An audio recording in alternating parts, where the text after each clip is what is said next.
Bismillahirrahmanirrahim. Assalamualaikum warahmatullahi ta'ala wabarakatuh. Alhamdulillahi rabbil alamin. Wassalatu wassalamu ala ashrafil anbiya'i wal mursalin wa ala alihi wa sahbihi ajma'in. Alhamdulillah. Syukur kepada Allah Subhanahu wa ta'ala masih lagi memberikan kita kesihatan yang sempurna sehingga ke saat ini. Alhamdulillah. Okey, jadi pagi ini Ustaz ingin berbicara tentang satu nilai dalam nilai-nilai akmal. Satu nilai dalam nilai-nilai akmal, iaitu nilai al-juhdu. Al-juhdu. Okey. Al-juhdu ni membawa maksud bersungguh-sungguh sehingga kita rasa satu perkara itu susah. Kan? Benda yang susah tapi kita bersungguh-sungguh, kita berusaha sehingga kita dapat capai. Okey? Itu maksud al-juhdu. Jadi kalau macam kita, kan, adik-adik di akmal menghafal Al-Quran, target untuk capai hafalan 30 juzuk kurang dari 1 tahun. Kan? Satu matlamat yang sangat besar. Dan sudah pasti matlamat yang besar bukan datang dengan kesenangan yang ada. Kan? Bukan mudah untuk mencapai satu matlamat yang besar sekiranya kita tidak bersungguh-sungguh, tidak berusaha. Kan? Seringkali ustazah bacakan, peringatkan kita tentang satu peribahasa bahasa Arab, kan, man jadda wajada. Sesiapa yang berusaha, dia yang dapat. Sesiapa yang bersungguh-sungguh, dia yang dapat. Kan? Bermaksud kalau Quran ni kita nak dapat capai kita punya target kita 1 tahun. Apa usaha kita? Apa kesusahan yang perlu kita lalui untuk mencapai target kita hafiz Al-Quran dalam tempoh kurang daripada 1 tahun. Itu satu perkara nilai al-juhdu yang ada dalam nilai-nilai akmal. Al-juhdu. Kita berusaha, kita bersusah payah untuk mencapai satu perkara. Bersusah payah untuk mencapai satu perkara ini sangat sinonim, sangat selari dengan mujahadah. Perkataan yang sama, terbitnya perkataan mujahadah daripada al-juhdu itu sendiri pun keluar daripada perkataan itu mujahadah. Mujahadah bermaksud kita bersusah payah, kita berkorban. Sebab itu orang yang berjihad pada jalan Allah dinamakan mujahidin. Mereka ini berkorban jiwa dan raga untuk pertahankan agama Allah. Itu dinamakan mujahidin. Sebab apa? Sebab mereka berkorban. Berkorban ni banyak.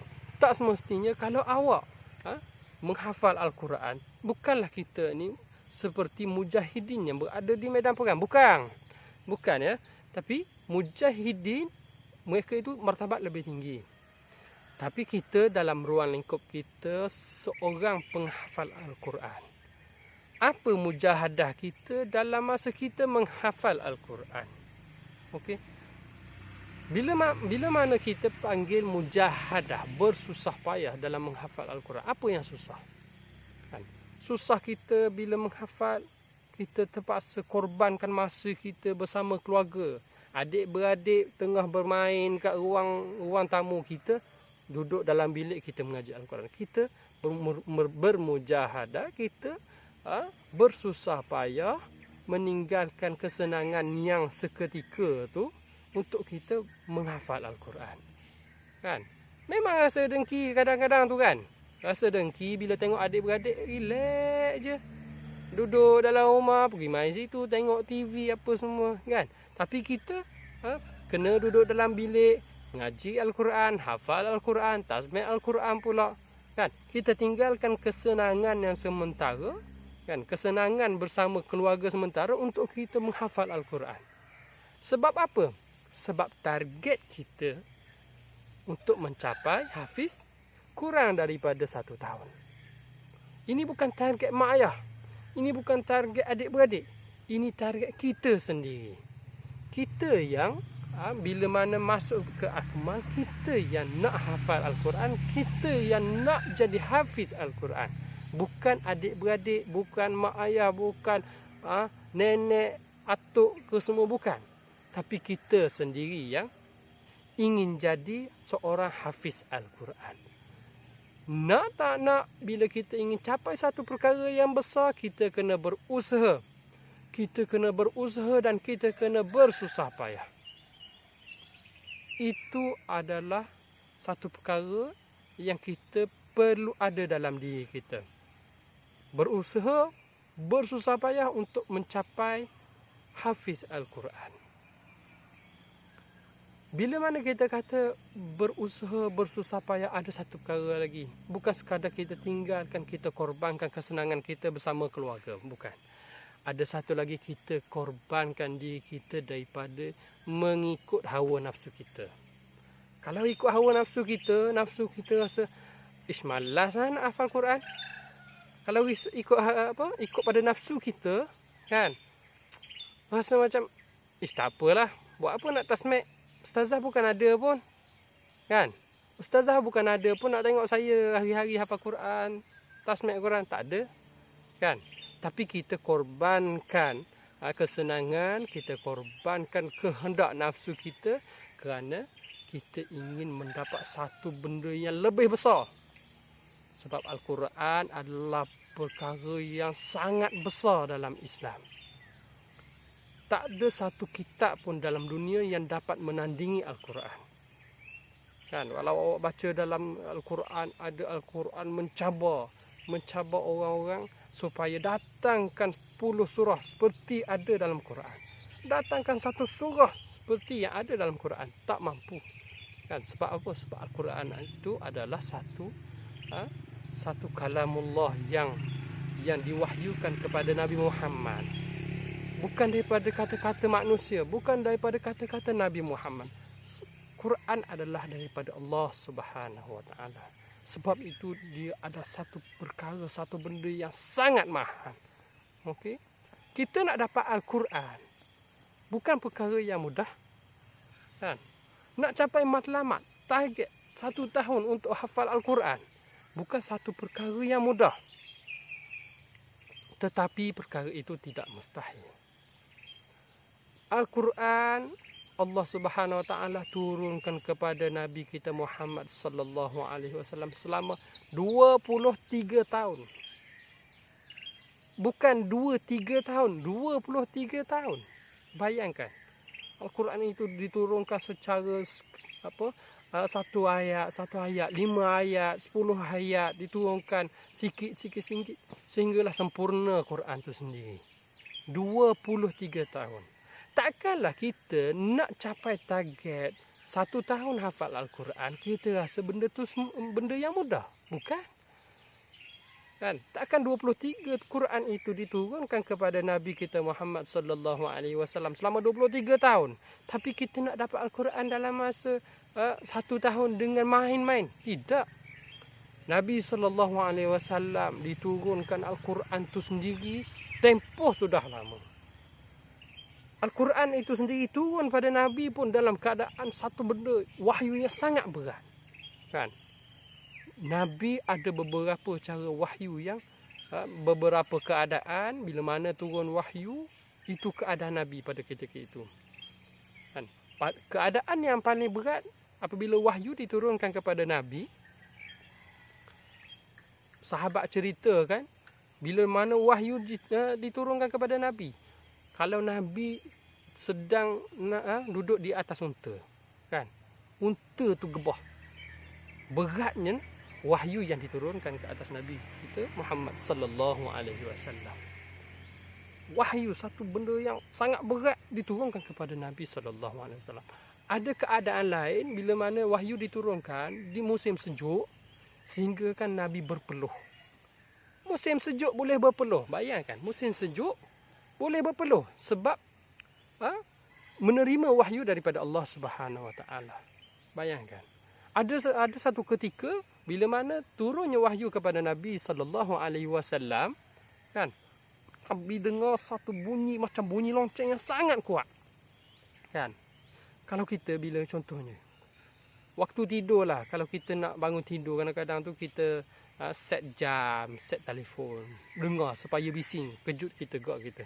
Kan? Tapi ini beratus kali ganda, mungkin beribu kali ganda lebih pada tu. Kan? Bayangkan kalau lonceng besar, contoh lonceng besar yang ada, kan, kita ketuk tepi kepala kita. Kan? Bunyi macam mana? Kan? Bunyi campur dia punya gegar kepala tu. Ada. Kan? Bayangkan wahyu yang diturunkan ke atas Nabi SAW. Al-Quran satu wahyu yang diturunkan yang sangat besar, mukjizat sehingga ke hari ini. Sehingga ke hari ini. Diturunkan 23 tahun. 23 tahun diturunkan kepada Nabi SAW. Tapi kalau kita rasa Al-Quran itu mudah, tak perlu bersusah payah, tak perlu berusaha, kan? Boleh capai dengan mudah. Kita silap. Al-Quran perlu usaha.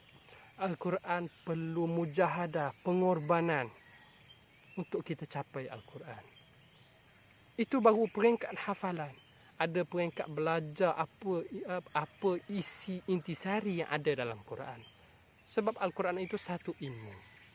Al-Quran itu adalah satu ilmu. 23 tahun, bayangkan. Kan? Kalau kita fikir Nabi SAW terima Al-Quran 23 tahun. Takkan kita nak capai Al-Quran dalam tempoh 1 tahun, kan, dengan keadaan yang mudah? Bukan. Tidak sama sekali. Yang penting berusaha. Orang kafir pernah apa hikmah penurunan Al-Quran itu secara beransur-ansur 23 tahun. Dalam Al-Quran Allah rakamkan kata-kata orang kafir, kan, kata-kata orang musyrikin pada waktu ketika itu. Wa qala alladhina kafaru laula nuzila alaihi al-Qur'anu jumlatan wahidah. Orang kafir kata kepada Nabi, sebab apa tidak diturunkan Quran itu satu? Contohnya, tidak diturunkan Quran itu sekali saja, 30 juzuk sekali turun pada Nabi. Sebab apa perlu 23 tahun untuk turun Al-Quran? Kan? Ada hikmahnya di situ. Kadzalika linuthabbita bihi fuadak. Kami turunkan Al-Quran secara beransur-ansur supaya Al-Quran itu kekal dalam diri Nabi sallallahu alaihi wasallam. Warattalnahu tartila. Kami bacakan kepada Nabi sallallahu alaihi wasallam satu persatu. Kan? Itu Nabi dibacakan satu persatu.